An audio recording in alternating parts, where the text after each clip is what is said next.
আসসালামু আলাইকুম। তো আজকে দেখতে পাচ্ছেন এটা হচ্ছে মোমবাটিক।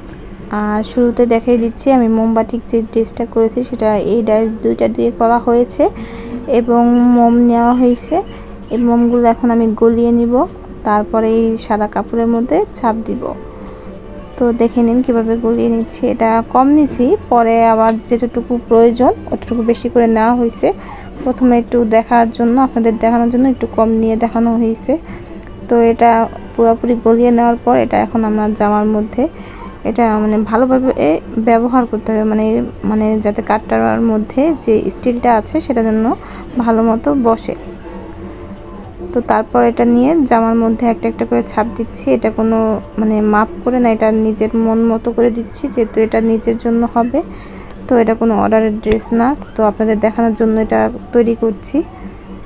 তো দেখতে পাচ্ছেন কি সুন্দর করে মোমের ডিজাইনগুলো করা হচ্ছে।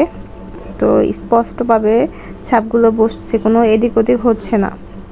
তো এইভাবে করে নিব সব পুরোটুকু কাপড়, এবং একটা ওড়না থাকবে। এই যে আমার করা শেষ, পুরো ডিজাইনটা করা হয়ে গেছে এবং এটার সাথে একটা ওড়নাও নেওয়া হয়েছে। ওড়না এবং জামা দুইটা কালার হবে, একটা হচ্ছে ভ্যাট ব্লু কালার এবং সালফার অ্যাশ কালার, দুটা মিলিয়ে কাজটা করা হবে।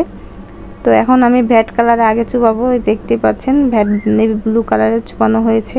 তো অর্ধেক অংশ পলিথিন দিয়ে বেঁধে নিয়েছি আর অর্ধেক হচ্ছে রং করে নিচ্ছি, বাকিটুকু অ্যাশ কালার করা হবে। আর এটা পলিথিন দিয়ে বাঁধার কারণ হচ্ছে যাতে আমি যেই কালারটা করব ওই কালারটা যেন এই সাদা কাপড়ে না ভরে যায়, দাগ না লেগে যায়। এই যে বাকি অর্ধেকটুকু এখন আমি অ্যাশ কালারের মধ্যে চুবিয়ে দিচ্ছি।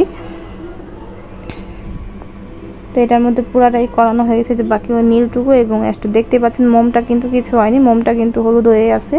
ওই জায়গাটুকু আমরা গরম পানি করে তারপর ওয়াশ করে তারপর এটা মোমগুলো উঠিয়ে নিব। আর গরম পানির সাথে অবশ্যই আপনার সাবানের গুঁড়ো হুইল পাউডার যেটা বলা হয় সেটা দিয়ে তারপর এটাকে ভালোভাবে সিদ্ধ করতে হবে। সিদ্ধ করার পর আমরা যে ডিজাইনটা করতে চাচ্ছি সেই ডিজাইনটা চলে আসবে।